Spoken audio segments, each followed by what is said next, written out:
Welcome to my very first episode of a series I'm creating called Ape Creates, which basically means I'm going to be creating different items of home decor that have a little bit of whimsical or vintage kind of vibes. I think it's just really fun to do, so this is my very first episode and we will be making these super whimsical hot air balloons.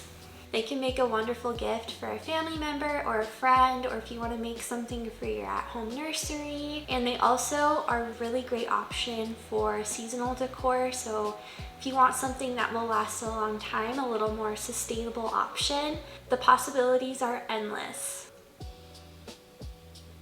I just wanted to show off my cute mug that I thrifted. You're welcome. I saw these hot air balloons many years ago online. I don't remember the website, but I'll push it up on the screen. They are really beautiful, high quality decor pieces. I can never really justify the cost. One of these could be easily $100 on there. In this economy, And if you make it yourself, you have the ability to make it super custom. Just kind of use whatever you have on hand, which is kind of fun. I have just a ton of ribbons and lace and all sorts of different decoration pieces that I've been collecting over the years. So it was a really fun project to kind of use a little bit of everything. For example, we have the yarn. We're going to be learning how to do the tying, and then we can decorate the baskets. The baskets are actually thrifted. These do take a little bit of patience and hard work, but there's nothing more gratifying than seeing them wherever you display them. They also kind of slightly move and it looks like they're kind of floating. I don't know, it's super cute. So for the tools, you will need a pair of scissors, paint brushes for acrylic paint, as well as maybe like a junk brush for the joint compound we will be brushing on. And then we'll be needing sandpaper with a sanding block, however you prefer to do it. I used 120 grit and 220 grit. I used a lot of hot glue with a hot glue gun, so make sure you stock up on that. Painter's tape and materials. You will need a foam ball or a sphere, any size that you can find. I got mine at Michael's. I did 3 of them, so you can kind of see what you would prefer. Joint compound. I used primer, spray primer. I would buy it in like a gray color just so you're able to see the coverage of it. Paint colors of your choosing. I just used acrylic paints. For this project, I just had a bunch of them that I should probably use up. I bought a white spool of yarn years ago. I couldn't even tell you what the blend was. Something thinner would work just to make it a little more realistic. So for each hot air balloon, you're going to want 2 welded rings or wooden rings. During the video, you can see what sizes I used. I don't think it really matters. Obviously, if you get a giant sphere, you probably want a larger ring just so we're able to fit more yarn on the base of the ring. Decorum of your choice: lace, ribbon, canvas bags, buttons, fabric scraps, twine. Literally, I would just go in your stash and just start pulling things out what you can utilize. It's kind of fun to mix and match what you have because the result will be super unique. LED candles. I was a total dork and forgot an ingredient to the list, and you will need baskets. So like I said, for this project specifically, I wanted to try and utilize as much materials that I had on hand as possible. I would also encourage you to do the same just to see what you can make out of what you have. If not, the thrift store is also a really good option. Like I mentioned, I did thrift these baskets, but I know you're able to find different like lace and ribbons and all of that stuff at a much more affordable cost as well. So first things first, I will always try and sketch my ideas just so I can kind of nail down the generic design that I wanted to do. Even depending on the paint colors or decorum you have, you can base your design around those items. The color palette can be whatever you want. I, however, really wanted to replicate the red striped balloon that I saw on the website. I also wanted to do a pink version of that as well because pink's my favorite color, and I thought like a chunkier stripe worked really good with it. I decided to do a scalloped pattern one just to kind of add a little more contrast. You can also do solid color, you can do a gradient, you can do a geometric pattern, really anything you want. So let your imagination run wild with this one. I ended up using like a similar color across all three just to kind of make them look a little more cohesive. So now that we have a design in mind, we will go ahead and begin with the balloon. I chose varying sizes of foam spheres from Michaels. Just a couple of tips, Michaels does have either daily or weekly sales, so I would be sure to purchase these or any materials that you need on a sale that they have with like a craft item sale or something, because these are kind of on the pricier side, so if you're able to get them half off, that will also help you with the cost. I would also just examine the spheres before purchasing them. I didn't realize when I bought mine, but there was a bunch of like grate indents from where they were keeping them. I think they were just pressed down. It might be unavoidable, but it's also just worth a check. It'll just be a little easier for you in the future so you don't have to really worry about it. So now that we have the spheres in hand, we will begin to smooth the base. Like I mentioned in the beginning, I really didn't know how to approach any of this because there wasn't direction at all. I didn't really know what I was doing, because you'll see when you purchase the spheres that there's a bunch of foam indents and it didn't look good with paint directly on it. I saw people use layers of Mod Podge. I saw people use toilet paper and glue, which did not work. It made it way worse. So in my opinion, this worked super well for what I was doing. I really wanted it to be like a smooth surface, kind of like what we saw in the website. So I wanted to put a really good effort into these because I want these to last a really long time as well. And I want to be proud of them to be on display. So I went ahead and did the harder way, but it's worth it. So when you purchase the joint compound, I had to add a little water into mine. It was kind of too thick to work with, so you kind of want like a Greek yogurt consistency, something that's spreadable but also not super liquidy that'll just get everywhere. When you're applying the joint compound with a rough brush, you want to make sure you're doing thinner layers and making sure that you're saturating all of the little holes. This part is tedious and time consuming because you have to let each layer dry before you can apply the new layer, and you're constantly rotating the ball because it's being propped up. So I think in total for each sphere I did about 6 layers, and it did take several hours to dry between each layer. So in the meantime, you can always plan your designs or something while you're waiting. I personally watched a lot of true crime. Keep in mind that we will be sanding a lot of the joint compound off later, so you don't need to be super picky about making it super smooth with your brush.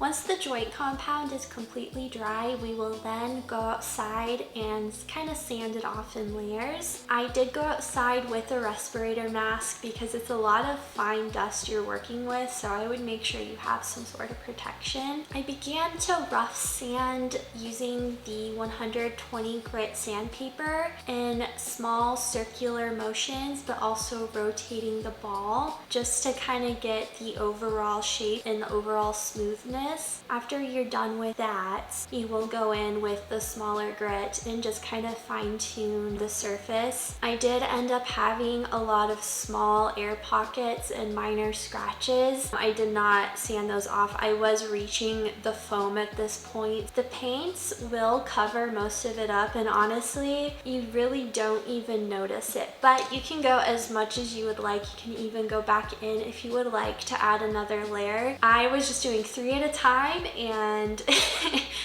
I was over it at that point. So also, it's gonna be on the ceiling. I just thought, this is fine, this is good enough. When you're done sanding, be sure to dust off the spheres completely. I think this is where I made a mistake, because when I applied the primer later on while painting and taping, when I peeled up the tape, it was peeling off the base coat. So just make sure you dust off this completely using a damp paper towel, letting that dry, and also purchasing a gray primer. I did not have a gray primer. I used a white primer, so I really don't know if I got everything. I tried my best, but that could also been one of the reasons why it didn't adhere correctly. I just did a couple of coats of primer, again rotating the sphere, letting it dry, doing the top and bottom. So just make sure you're very thorough with this step. Since I was doing a cohesive yellow color for all 3, I just decided to do that as my base coat so I would save some time when I was painting. I could have bought in spray paint and I would have made it a lot easier, but like I said in the beginning of this video, I was just trying to use what I had. In my case, there was a bunch of broad paint strokes on the spheres themselves when I was done with the base coat. So if you're wanting a more smooth finish, I would personally go with spray paint, but if you're just like me trying to use this material that you got, it honestly doesn't make a difference. I mean, yes, up close you can definitely see the strokes, but I think it adds character. I'm just saying that because I'm just trying to justify my laziness. I also really liked this stage because my spheres looked like giant balls of butter and it was so fun to look at. I don't know, I'm weird. So at this point, I began to mark each end of the spheres. I did end up using a thumbtack. Do not use a thumbtack. I think that also caused the problem of the paint lifting. I don't know, it created like an air pocket or something. So I would just mark each end with like a pencil, but like right here, just kind of etch out your stripes on each side so that they line up. So when you go to tape each end to the other end, it'll just work out.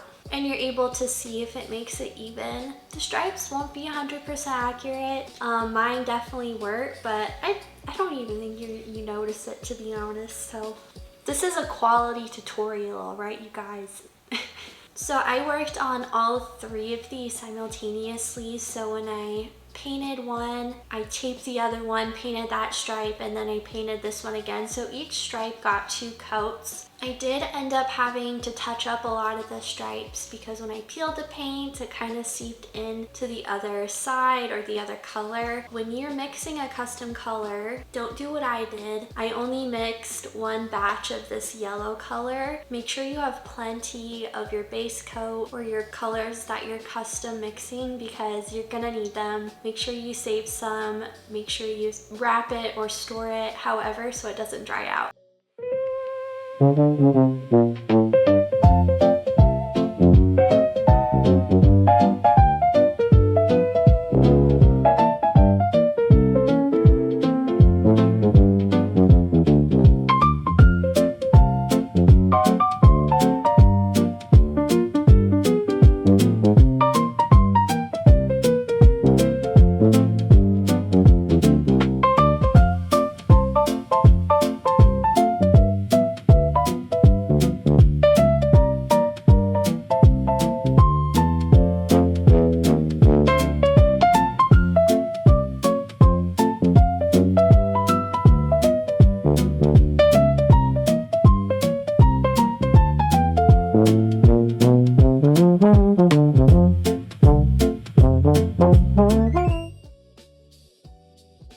I think on all 3 of my spheres, the paint did end up peeling.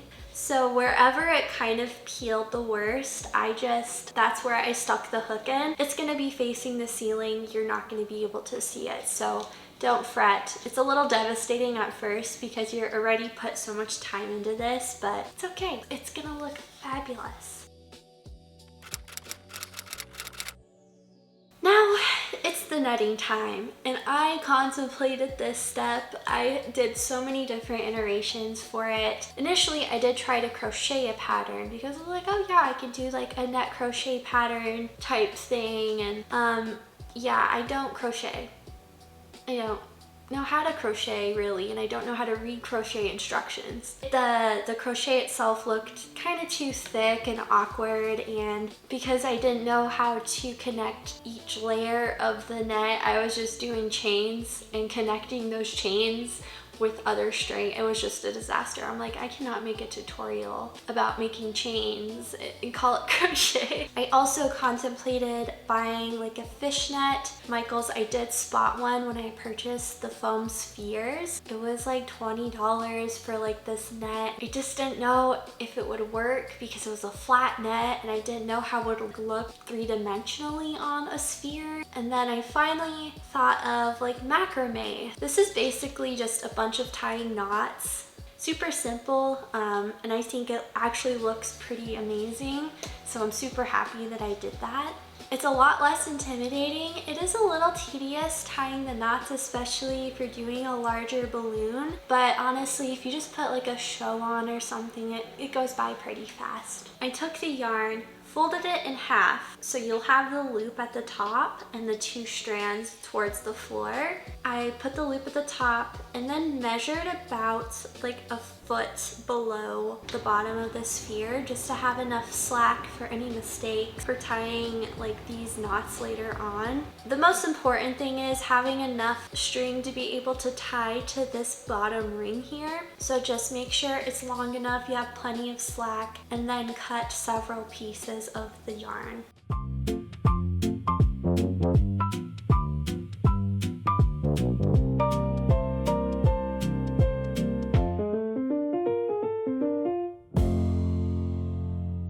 So to start the base of the macrame or the net, we will take the endless ring.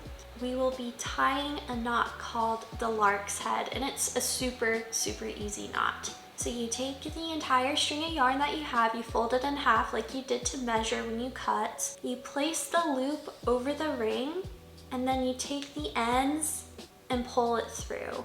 So I did this until the ring was pretty much filled with the lark's head knots. So keep in mind, the larger the ring that you have, the more dense the netting will be. So once your ring is full, count the total amount of knots that you have. You'll need to know because later on, in the next step, we will do something I call the net pattern. So basically, at the bottom here, you'll see like these little gaps. I think you can make it work with any number, but it has to at least be divisible by 2, because if you have, I don't know, 37, I don't think you can even divide that by anything, so you're not able to have an even pattern at the bottom. So for the blue sphere, I had 25 knots, which is divisible by 5. So 25 divided by 5 is 5 strands. So at the bottom, I actually have 5 strands connecting to the ring, because we will take every 5th strand, isolate them, and then start cutting out above the nets, if that makes sense. There isn't a science to this. If you're able to grab even bunches of knots all the way around and trim out a pattern, it should work. Don't overcomplicate it. It's literally just making an even pattern all the way around. But it doesn't have to be even. I'm sure no one would really notice if you're one off. This step is also completely optional. I just think it adds a little more interest to the netting. So once you have your knot number confirmed, it is now time to start tying the knots to form the net. I just mentioned that before, just so you don't have to like, oh, I messed up and then have to untie all the knots, because I did that. Yeah, like I said, it is a bit tedious, so putting on a show in the background really helps it go by faster. So you're basically just double knotting 2 strands from 2 separate knots together, and then going all the way around, and then starting the next layer and going all the way around.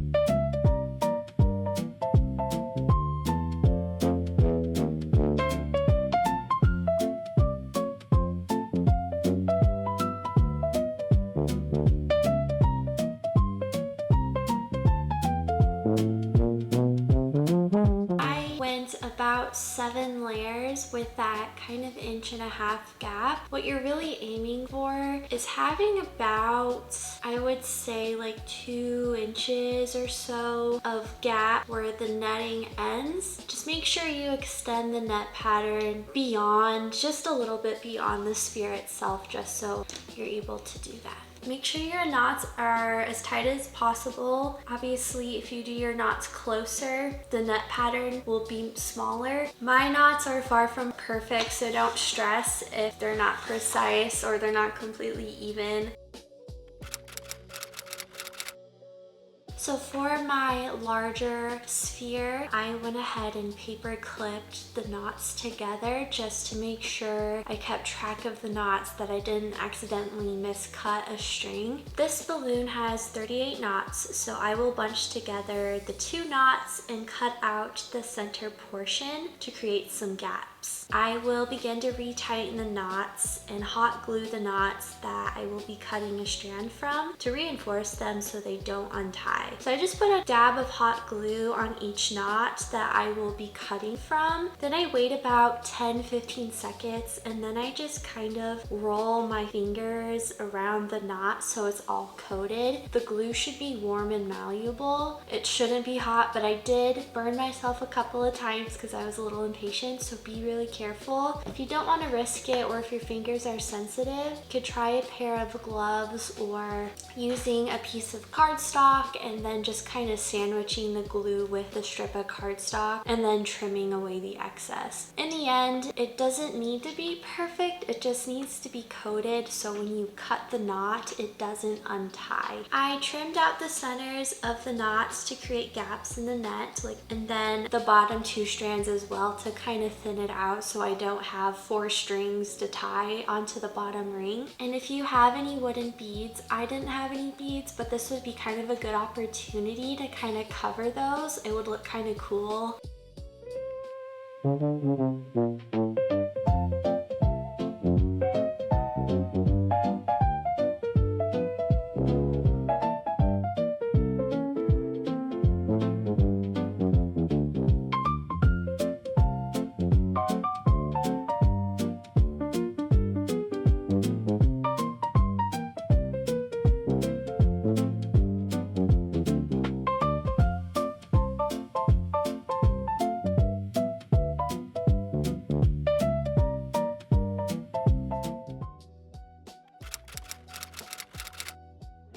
So once that is established, we'll go on to the next step, which is tying those finishing strands to the bottom ring. So to create more friction for this ring, because I chose a metal welded ring, I don't know if you'll need to do this with the wooden ring, but if you did the metal, I just went ahead and wrapped the entire thing in like a twine to create more friction with the knots so they don't slide around everywhere. I then began to tie the knots, spacing them evenly around. You can use the last set of knots that you tied as kind of a guideline and just make sure they're kind of even all the way around. Then once it looks pretty even and secure, you can go ahead and tie a double knot to the original ones that we tied just to secure everything in place.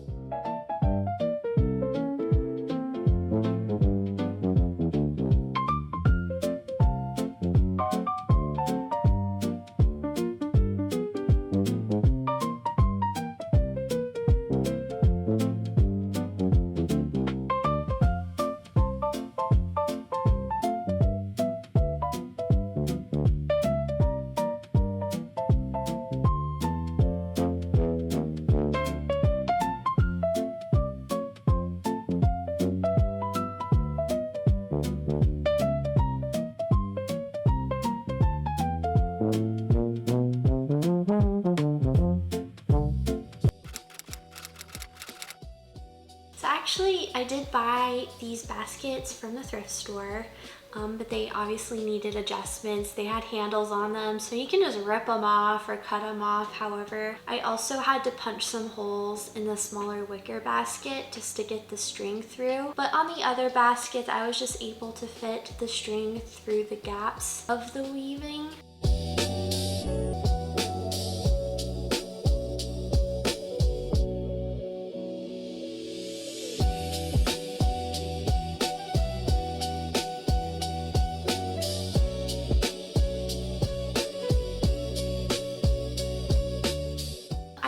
Mounted some hooks at the top.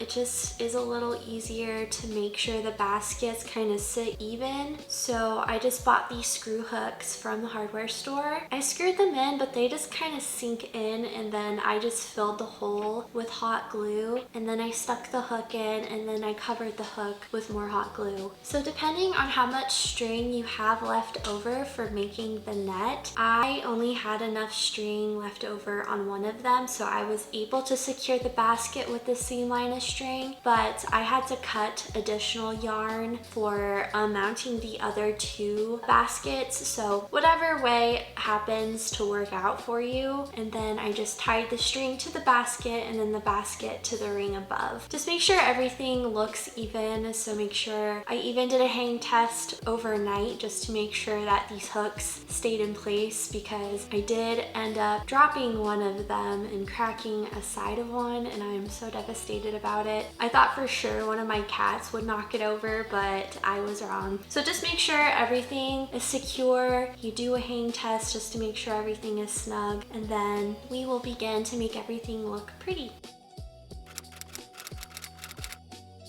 So I cleaned up the excess yarn by kind of bunching it together into little tassels with elastics. I wrapped around the long string around one of the main strings with hot glue just to make it look a little more neat, and then I trimmed all of the strings to form tassels.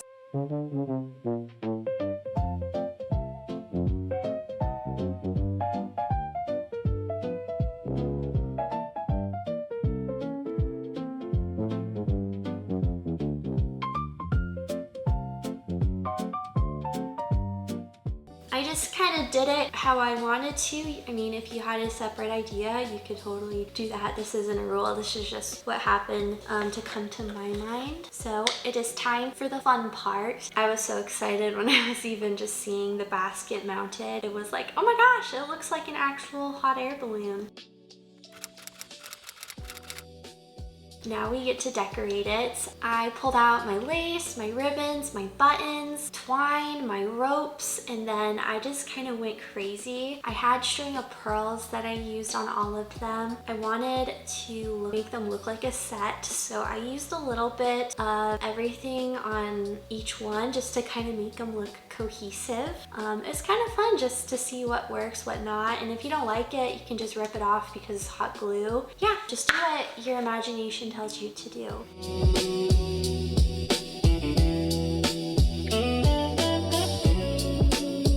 In a little addition to LED magic, I can bring you to the final reveal.